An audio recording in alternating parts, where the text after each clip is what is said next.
السلام علیکم ورحمۃ اللہ وبرکاتہ۔ الحمد للہ رب العالمین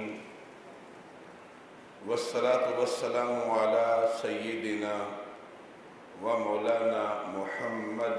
وعلی آلہ وصحبہ اجمعین۔ اما بعد فاعوذ باللہ من الشیطان الرجیم، بسم اللہ الرحمن الرحیم۔ وَكَأَيٍّ مِّن نَّبِيٍّ قَاتَلَ مَعَهُ رِبِّيُّونَ كَثِيرٌ فَمَا وَهَنُوا لِمَا أَصَابَهُمُ اللَّهُ فِي سَبِيلِ اللَّهِ وَمَا ضَعُفُوا وَمَا اسْتَكَانُوا وَاللَّهُ يُحِبُّ الصَّابِرِينَ۔ وقال الله تعالى: اعوذ باللہ من الشیطان الرجیم، یریدون لیطفئوا نور اللہ بافواہہم واللہ متم نورہ ولو کرہ الکافرون۔ وقال النبی صلی اللہ علیہ وآلہ وسلم: الاسلام یعلو ولا یعلی علیہ۔ صدق اللہ العظیم وصدق رسولہ النبی الکریم ونحن علی ذلک لمن الشاہدین والشاکرین والحمد للہ رب العالمین۔ ضلع گجرانوالہ سے آئے ہوئے میرے دوستوں، بھائیوں اور ساتھیوں،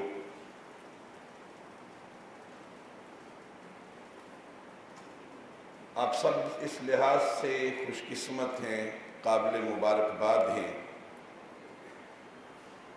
کہ آپ نے اس مرکزی تربیت گاہ میں شرکت کے لیے اپنا وقت اللہ کے راستے میں دیا ہے، اور اس تربیت گاہ میں شرکت کے نتیجے میں جہاں زندگی کا شعور ملتا ہے، زندگی کے مقصد سے آگاہی ہوتی ہے، وہاں اللہ کے راستے میں جد و جہد کا ایک عزم اور ایک حوصلہ پیدا ہوتا ہے۔ میرے دوستو، اسلامی تاریخ میں بہت کم شخصیات ایسی ہیں کہ جنہوں نے کوئی نظریہ پیش کیا ہو اور پھر اس نظریے کے بلاغ کے لیے، اس کے غلبے کے لیے، اس کی پشت پہ کسی بڑی تحریک کو بھی برپا کیا ہو۔ ایسی شخصیات تو بے شمار ہیں کہ جنہوں نے تصنیف کا کام کیا ہے، تالیف کا کام کیا ہے، انہوں نے اپنے اپنے دور میں امت کی رہنمائی کی ہے، لیکن اس طرح کی شخصیات کم ہیں کہ جنہوں نے کوئی نظریہ اور فکر بھی پیش کی ہو اور پھر اس کی پشت پہ ایک ہماگیر تحریک کو کھڑا کیا ہو۔ گزشتہ صدی میں سید ابوالعلا مودودی رحمہ اللہ تعالی، مفکر اسلام، انہوں نے ایک فکر پیش کی، ایک دعوت بر صغیر پاک و ہند کے مسلمانوں کے سامنے رکھی، اور وہ دعوت اقامت دین کی ہے، غلبہ دین کی ہے۔ پھر اس فکر کے لیے انہوں نے ایک لٹریچر تیار کیا۔ اس لٹریچر سے آپ سارے آگاہ ہیں۔ اس لٹریچر کو پڑھ کر کے جہاں فکر کی درستگی ہوتی ہے، جہاں اس کو جان کر کے ذاتی کردار کے اصلاح کا جذبہ پیدا ہوتا ہے، اور اس سے گزر کر کے اللہ کی زمین پہ اور اللہ کی دھرتی پہ اسلامی نظام زندگی کو قائم کرنے کا ایک داعیہ، جذبہ اور تڑپ پیدا ہوتی ہے۔ انہوں نے وہ لٹریچر اس کی پشت پہ کھڑا کیا، اور میں آپ کو بتانا چاہتا ہوں کہ جماعت اسلامی کا قیام تو 26 اگست 1941 کو شہر لاہور میں 75 لوگ اکٹھے ہوئے، جنہیں سید ابو العلا مودودی رحمۃ اللہ علیہ نے اپنی دعوت کے نتیجے میں بلایا تھا، اور جماعت اسلامی کی بنیاد رکھی گئی۔ لیکن آپ اندازہ لگائیے کہ انہوں نے اس کام کا آغاز اس سے بھی کئی سال قبل 1935-36 میں، جب انہوں نے ترجمان القرآن کے اس رسالے کا آغاز کیا، اور ترجمان القرآن کی صورت میں وہ بر صغیر مسلمان پاک و ہند کے مسلمانوں کو متوجہ کر رہے تھے، انہیں پکار رہے تھے، ان کے زوال کے اسباب بتلا رہے تھے، اور انہیں وہ اسلام کے غلبے کے لیے ذہنی اور فکری طور پہ تیار کر رہے تھے۔ یہ بھی آپ کے علم میں ہوگا کہ بر صغیر کے مسلمانوں نے تو ہجرت 14 اگست 1947 کے قرب و جوار میں کی، لیکن سید ابو العلا مودودی رحمۃ اللہ علیہ نے پہلی ہجرت 1937-38 میں کی، جب انہوں نے حیدرآباد دکن کو چھوڑ دیا جو ان کا اپنا وطن تھا، اور حیدرآباد دکن کو چھوڑ کر کے وہ پٹھان کوٹ آ کر کے دارالسلام کے نام سے انہوں نے ایک جگہ اس کام کو زیادہ منظم انداز میں شروع کیا۔ جب وہ پٹھان کوٹ آئے تو اس کے آنے سے پہلے بھی ان کی ایک لمبی خط و کتابت ہوئی علامہ اقبال رحمہ اللہ تعالیٰ کے ساتھ، اور علامہ اقبال بھی ظاہر ہے امت کے احیاء کا خواب دیکھتے تھے، اسلام کے غلبے کی تمنا اور چاہت رکھتے تھے، تو انہوں نے مولانا مودودی رحمۃ اللہ علیہ کے بارے میں یہ ان سے کہا کہ آپ حیدرآباد دکن سے پنجاب کے اندر آئیں، یہ سرزمین زیادہ اس کام کے لیے ہموار ہے۔ چنانچہ انہوں نے ہجرت کی، وہ پٹھان کوٹ پہنچے، اور پٹھان کوٹ میں انہوں نے اس کام کو ایک ایسے انداز کے ساتھ شروع کیا کہ بر صغیر سے لوگ وہاں اکٹھے ہوتے تھے،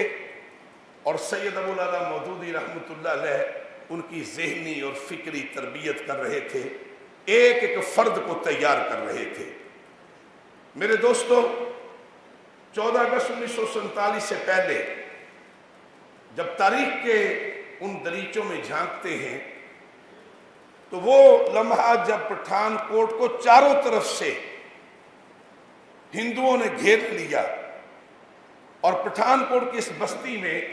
سید ابو العلا مودودی رحمۃ اللہ علیہ اور ان کے ہم فکر ساتھی وہاں موجود تھے، چاروں طرف سے ہندوؤں نے اس بستی کو گھیرے میں لے لیا، اور خواتین تھیں، بچے تھے، ایک ڈر اور خوف کا ماحول تھا۔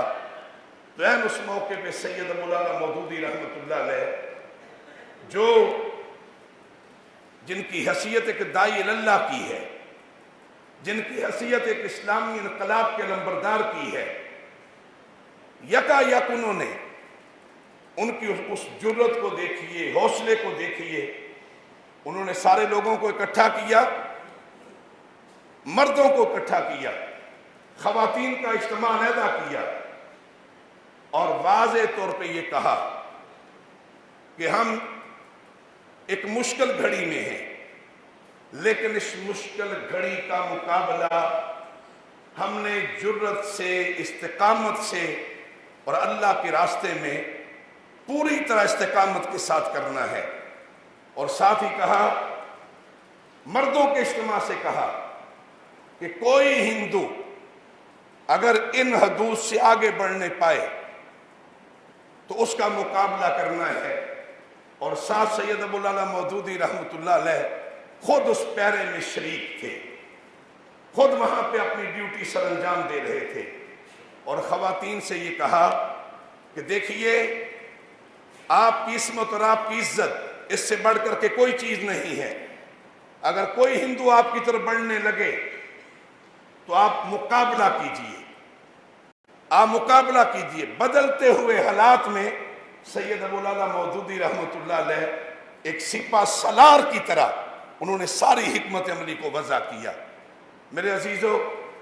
پھر اللہ تبارک و تعالیٰ نے مدد کی اور ہندوؤں کو جرأت نہ ہوئی کہ وہ دارالسلام کی طرف بڑھیں، اور جب وہاں سے ہجرت کا سلسلہ شروع ہوا تو سید مودودی رحمۃ اللہ علیہ نے فرمایا کہ پہلے میں نہیں جاؤں گا، پہلے خواتین کو روانہ کریں، بچوں کو روانہ کریں، کمزوروں کو روانہ کریں، اور وہ سب سے آخری حصے میں وہاں سے ہجرت کر کے پھر پاکستان پہنچے۔ 26 اگست 1941 کو جماعت اسلامی کا قیام عمل میں آیا، اور آپ سارے تحریک کی تاریخ سے واقف ہیں، آپ لٹریچر سے گزرے ہوئے ہیں۔ میرے دوستو، سید ابو الاعلیٰ مودودی رحمۃ اللہ علیہ نے ان کے سامنے جو پیش نظر تھا، اور یہ وہ دور تھا جب اسلام کی عبادات تو موجود تھیں، عبادات کے اعتبار سے بہت ساری جماعتیں کام کر رہی تھیں، مسلک کے نام سے، فرقے کے نام سے، لیکن اسلام کو بطور نظام زندگی، اسلام کو بطور نظام زندگی کوئی نہ قبول کرنے کے لیے تیار تھا، نہ سننے کے لیے تیار تھا، اور نہ ہی یہ بات کوئی کہیں کی جا رہی تھی۔ سید ابو الاعلیٰ مودودی رحمۃ اللہ علیہ نے اسلام کو بطور نظام زندگی دنیا کے سامنے پیش کیا، اور دنیا کو بتلایا یہ اللہ کا دین اللہ کی زمین پہ غالب ہونے کے لیے آیا ہے، یہ اللہ کی دھرتی پہ قائم ہونے کے لیے آیا ہے۔ اس کے لیے انہوں نے اسلام کے اس نظام زندگی کو قائم کرنے کے لیے اس کو اقامت دین کا وہ عظیم تصور دیا، یہ دین قائم ہونے کے لیے آیا ہے، اور اس کے لیے انہوں نے ایک پوری جد و جہد کی، اور جس لمحے جماعت اسلامی کا قیام عمل میں لایا گیا تو ہمیں یہ بات سمجھ لانی چاہیے کہ سید ابو الاعلیٰ مودودی رحمۃ اللہ علیہ نے جماعت اسلامی کی بنیاد کسی مسلک پہ نہیں رکھی، کسی فرقے پہ نہیں رکھی، کسی فقہی مسئلے کے اوپر نہیں رکھی۔ جماعت اسلامی کی بنیاد کسی ہنگامی حالات کے اندر اس کو نہیں بنایا گیا، بلکہ پورے شعور کے ساتھ، پوری فکر کے ساتھ، للہیت کے ساتھ، اخلاص کے ساتھ ایک تحریک کی بنیاد رکھی گئی، اور جس لمحے جماعت اسلامی کو قائم کیا جا رہا تھا 75 لوگ اکٹھے تھے۔ سید ابو الاعلیٰ مودودی رحمۃ اللہ نے فرمایا کہ لوگو، میں نے تمہیں بلایا، میں نے تمہیں پکارا، تم میری پکار پہ اکٹھے ہو گئے ہو، میرے سامنے یہ مشن ہے، یہ میرے سامنے ہدف ہے، یہ میری منزل ہے، میں نے آپ کے سامنے اپنی بات رکھ دی ہے، اب تم باہم مشاورت کے ساتھ اپنے لیے اپنے امیر کا انتخاب کر لو، اپنے لیے اپنے امیر کا انتخاب کر لو۔ انہوں نے کہا کہ یہ ضروری نہیں کہ آپ مجھے اس کام کی ذمہ داری دیں، میں نے تو آپ کو بلایا، میں نے آپ کو اکٹھا کیا، میں نے آپ کے سامنے اپنا درد دل رکھ دیا، اب تم اپنے لیے اپنے کسی امیر کا انتخاب کر لو۔ سبھی لوگوں نے کہا، بلایا بھی آپ نے، پکارا بھی آپ نے، درد دل بھی آپ نے رکھا، فکر بھی آپ نے دی، اس لیے اس کام کی ذمہ داری کو آپ ہی سنبھالیں۔ جب انہیں امیر منتخب کر لیا گیا تو آگے بڑھے اور انہوں نے کلمہ شہادت پڑھا، اشہد ان لا الہ الا اللہ وحدہ لا شریک لہ واشہد ان محمدا عبدہ ورسولہ۔ کلمہ شہادت کا اقرار کرتے ہوئے انہوں نے کہا، لوگو، آج کے بعد میں اس بات کا اعلان کرتا ہوں کہ میرا جینا مرنا، میری زندگی کی اولین ترجیح یہی تحریک ہے، یہی مشن ہے، یہی دعوت ہے۔ میرے دوستو، یوں سید ابو الاعلیٰ مودودی رحمۃ اللہ علیہ نے اس تحریک کا آغاز کیا، اور میں آپ کو بتانا چاہتا ہوں یہ اللہ تبارک و تعالیٰ کہ ہاں ان کا اخلاص ہے کہ 75 لوگوں سے شروع ہونے والی تحریک، میرے دوستو، اس نے اگر آپ گزشتہ پون صدی کا جائزہ لیں تو اس تحریک نے بر صغیر پاک و ہند میں، پاکستان میں، ہندوستان میں، سری لنکا اور بنگلہ دیش میں، بھوٹان میں، مقبوضہ جموں کشمیر میں، اس بر صغیر پاک و ہند میں میرے دوستو کروڑوں انسانوں کی زندگیوں کو بدلا ہے، ان کے کردار کو بدلا ہے، ان کی فکر کو بدلا ہے، انہیں زندگی کا شعور دیا ہے اور انہیں اسلام کو بطور نظام زندگی، اگر آج دنیا کے اندر اسلام بطور نظام اگر ڈسکس ہو رہا ہے، اگر موجود ہے، اور باطل کے ایوانوں میں اگر اسلام کو بطور نظام آج وہ چیلنج کی صورت میں موجود ہے، تو میں آپ کو بتانا چاہتا ہوں کہ دنیا میں 2 شخصیات ایسی ہیں کہ جنہوں نے اسلام کو بطور نظام زندگی دنیا کے سامنے پیش کیا، اپنی فکر کے نتیجے میں، اپنے لٹریچر کے نتیجے میں، اور اپنی تحریر اور قرآن و سنت کی روشنی میں بر صغیر پاک و ہند میں۔ اس شخصیت کا نام سید ابو العلا مودودی رحمۃ اللہ علیہ اور جماعت اسلامی ہے۔ عرب دنیا میں حسن البنا شہید رحمہ اللہ تعالی اور اخوان المسلمون، یہ 2 تحریکیں ایسی ہیں کہ جن کی جد و جہد کے نتیجے میں آج اسلام بطور نظام زندگی آج دنیا کے سامنے ایک چیلنج کے طور پہ موجود ہے۔ یہ سید ابو العلا مودودی رحمۃ اللہ علیہ اور جماعت اسلامی کی اتنی بڑی کامیابی ہے، اتنی بڑی کامیابی ہے کہ جس پر جتنا اللہ کا شکر ادا کیا جائے وہ کم ہے۔ میرے دوستو، جماعت اسلامی کے قیام کے بعد آپ سبھی جانتے ہیں 14 اگست 1947 کو پاکستان بنا، اور پاکستان بننے کے بعد جماعت کے کچھ ارکان پاکستان میں رہ گئے اور ارکان کی ایک تعداد ہندوستان میں رہ گئی، لیکن پاکستان بنا۔ آپ تصور کیجئے یہاں وہ چہرے موجود ہیں جنہوں نے پاکستان کو بنتے دیکھا ہے، ہجرتیں ہوتے دیکھی ہیں۔ پاکستان بن گیا، پاکستان بننے کے بعد بڑے بڑے نام ہیں، قائد اعظم محمد علی جناح رحمہ اللہ کے جو ساتھ تھے، لیکن میں آپ کو بتانا چاہتا ہوں کہ پاکستان بننے کے بعد سید ابو العلا مودودی رحمۃ اللہ علیہ کی وہ دور اندیش قیادت تھی، جنہیں یہ فکر تھی کہ اگر پاکستان کو اسلامی آئین اور اسلامی دستور نہ ملا، اگر اس ملک کو اسلامی دستور نہ دیا گیا تو یہ ملک یہ پٹڑی سے اتر جائے گا، اور پٹڑی سے اتر گیا تو پھر اس کو سنبھالنا مشکل ہو جائے گا۔ چنانچہ قیام پاکستان کے فوراً بعد سید ابو العلا مودودی رحمۃ اللہ علیہ اور ان کی دور اندیش قیادت نے اس کو بھانپ لیا تھا کہ قائد اعظم کے ساتھ جو لوگ ہیں وہ پاکستان کو اسلامی دستور دینے میں مخلص نہیں ہیں، چنانچہ انہوں نے فوری طور پہ اسلامی دستور کے مطالبے کی تحریک کا آغاز کیا۔ پاکستان کے شہر شہر میں وہ پہنچے اور انہوں نے کہا کہ پاکستان بن گیا ہے، پاکستان کو اسلامی دستور دو، پاکستان کو اسلامی آئین دو۔ میرے دوستو، ذرا تصور کیجئے یہ 1947 اور 48 کے سال ہیں جب سید ابو العلا مودودی رحمۃ اللہ علیہ اسلامی دستور کا مطالبہ لے کر کے پاکستان کے شہر شہر جا رہے ہیں اور اس مطالبے کو لوگوں کے ذہنوں میں بھی بٹھا رہے ہیں، لوگوں کو تیار بھی کر رہے ہیں، اور اس مطالبے کے نتیجے میں میرے عزیزو پھر سید ابو العلا مودودی رحمۃ اللہ علیہ 1948 میں جیل میں ڈال دیے گئے، پس زندہ سلاخوں کے پیچھے انہیں دھکیل دیا گیا، لیکن وہ اسلامی دستور کے مطالبے سے پیچھے نہیں ہٹے۔ تعداد کم تھی، وسائل تھوڑے تھے، تعداد کے اندر بھی اتنی تعداد نہیں تھی، لیکن میرے دوستو اللہ کے اوپر توکل تھا، اپنے مشن کے اوپر کامیابی کا یقین تھا۔ چنانچہ ان کی اس جد و جہد کے نتیجے میں اگر آج پاکستان کے اندر اسلامی دستور ہے، اگر آج پاکستان کے دستور میں طے ہے کہ اس ملک کے اندر قرآن و سنت کے خلاف کوئی قانون نہیں بن سکتا،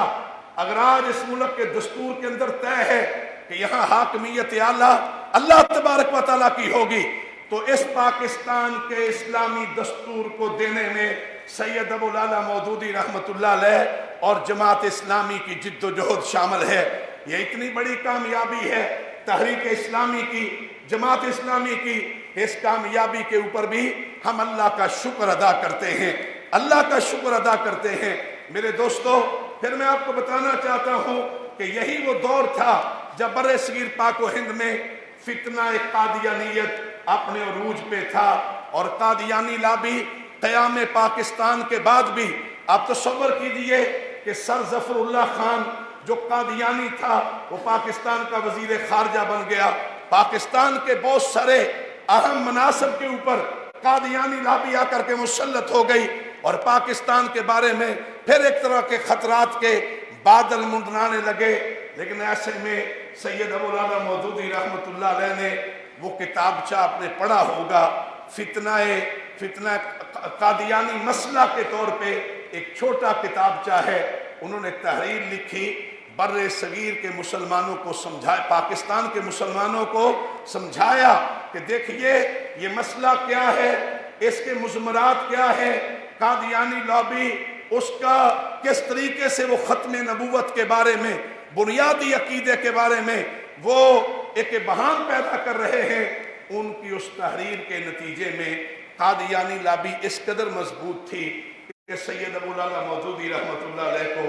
پھر گرفتار کر لیا گیا، اور گرفتار کرنے کے بعد مقدمہ چلا، مقدمہ چلنے کے بعد پھانسی کی سزا سنا دی گئی، اور اس پھانسی کی سزا کے بعد وہ مشہور کلمات تو آپ نے سنے ہیں کہ جب ان سے کہا گیا کہ آپ معافی مانگ لیں، آپ معذرت کر لیں، آپ اپنی لکھی ہوئی تحریر سے وڈرا کر لیں، تو اس موقع پہ اس مرد درویش نے کیا کہا؟ انہوں نے کہا جاؤ اپنے حکمرانوں کو جا کے پیغام دو کہ زندگی اور موت کے فیصلے زمین پہ نہیں آسمانوں پہ ہوتے ہیں، اگر وہاں زندگی باقی ہے تو پوری دنیا اکٹھی ہو جائے، میرا بال بھی بیکا نہیں کیا جا سکتا، اور وہاں اگر موت لکھ دی گئی ہے تو پوری دنیا اکٹھی ہو جائے، مجھے بچایا نہیں جا سکتا۔ انہوں نے فتنہ قادیانیت کو بے نقاب کیا، اس کا مقابلہ کیا، اور جب میرے دوستو 7 ستمبر 1974 کو پاکستان کی قومی اسمبلی نے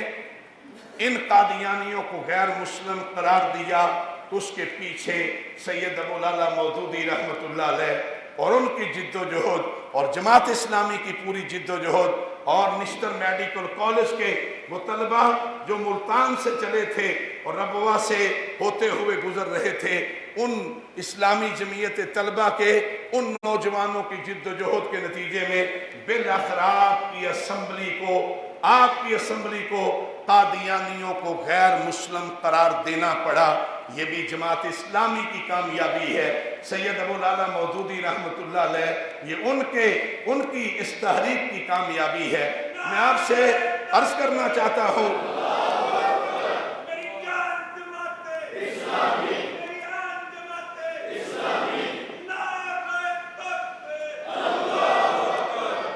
میں ہمیشہ کہتا ہوں کہ جب نعرہ تکبیر لگے تو یہ اختیاری مضمون تو نہیں ہے کہ کوئی پڑھ لے تو بھی ٹھیک ہے، نہ پڑھے تو بھی ٹھیک ہے، یہ لازمی مضمون ہے۔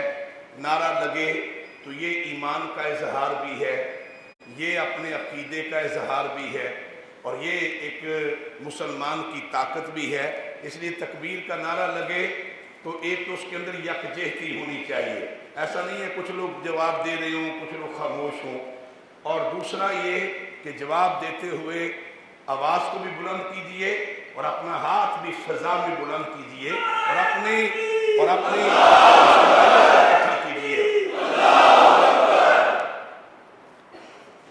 ماشاءاللہ، نعرہ تکبیر۔ میرے دوستو، میں آپ سے عرض کر رہا ہوں، جماعت اسلامی کی ان کامیابیوں میں ایک بڑی کامیابی سید ابو الاعلیٰ مودودی رحمۃ اللہ علیہ نے اسلام کے ظاہر پہ زیادہ بات نہیں کی۔ انہوں نے ان کے لٹریچر کو پڑھ لیجئے، اس میں یہ نہیں ہے کہ لباس کیسا ہونا چاہیے، بال کیسے ہونے چاہیے، پہنچے کیسے ہونے چاہیے، نہیں، انہوں نے اس پہ بات نہیں کی. انہوں نے لوگوں کے کردار پہ بات کی. انہوں نے لوگوں کے کردار کو سنوارا، انہوں نے لوگوں کے کردار کو نکھارا، انہوں نے لوگوں کے معاملات کو درست کیا، اور انہوں نے کہا کہ لوگوں اپنی بستیوں میں مرج خلائق بنو، اپنی بستیوں میں، اپنی گلیوں میں، اپنے محلوں میں مرج خلائق بنو. تمہارے کردار کی خوشبو سے پورا علاقہ تمہاری طرف امڑ آئے، تمہاری طرف رجوع کرے. چنانچہ سید ابو لالا مودودی رحمت اللہ علیہ اور جماعت اسلامی کی اس تحریک کی برکت ہے کہ میرے دوستو گزشتہ پون صدی کا مطالعہ کر لیجئے کہ جب بھی کردار کی بات آئے گی، جب بھی امانت اور دیانت کی بات آئے گی، جب بھی کھڑے پن کی بات آئے گی، جب بھی اللہ کے راستے میں کھڑے ہونے کی بات آئے گی، جب بھی استقامت کی بات آئے گی، جب بھی مشکل گھڑی میں اللہ کے اوپر توکل کرتے ہوئے کھڑا ہونے کی بات آئے گی، آپ تاریخ اٹھا لیجئے، آپ کو جماعت اسلامی کا کردار نمایاں نظر آئے گا. جب بھی اللہ کے راستے میں جان کی قربانی کا معاملہ آئے، اللہ کے راستے میں ایثار کا مرحلہ آئے، اور اللہ کے راستے میں میرے دوستو اللہ کے اوپر توکل کرتے ہوئے حق کے میدان میں کھڑا ہونے کا مرحلہ آئے، تو جماعت اسلامی سید ابو لالا مودودی رحمت اللہ علیہ نے جن لوگوں کو تیار کیا وہ راہ حق میں پھر پسپا ہوتے ہوئے دکھائی نہیں دیتے، وہ راہ حق میں پھر معذرتیں کرتے ہوئے دکھائی نہیں دیتے، وہ راہ حق میں میرے دوستو وہ ان کے قدم متزلزل نہیں ہوئے، وہ اللہ کے راستے میں کھڑے ہوئے، اور اس کی ایک نہیں 20 مثالیں موجود ہیں. آپ تصور کیجئے نا، یہ افغانستان کا جہاد لڑا گیا، روس کے مقابلے میں جماعت اسلامی بصیت تحریک اس میں شریک ہوئی، بصیت جماعت شریک ہوئی، اور میرے دوستو اس کے نتیجے میں کمیونزم کا نظریہ جو پوری دنیا کو اپنی لپیٹ میں لے رہا تھا، سید ابو لالا مودودی رحمت اللہ علیہ نے، ان کے لٹریچر نے، ان کی فکر نے اس چیلنج کو بھانپا، اس کا مقابلہ کیا، اپنی پوری تحریک کو کھڑا کیا، اور بالآخر کیا ہوا؟ کمیونزم کو شکست ہوئی، کمیونزم کو پسپائی ہوئی، کمیونزم کو واپس پلٹنا پڑا. اور میں آپ کو بتانا چاہتا ہوں کہ یہ بھی جماعت اسلامی کی کامیابی ہے، یہ بھی اس تحریک کی کامیابی ہے. میرے دوستو آج کے اس دور میں جب ہم دیکھتے ہیں، آپ سیاسی منظرنامے پہ نگاہ دوڑاتے ہیں، یہ ٹھیک ہے کہ یہ فکر مندی ہے کہ ہمیں سیٹس ملنی چاہیے، ہمیں انتخابی میدان میں آگے بڑھنا چاہیے،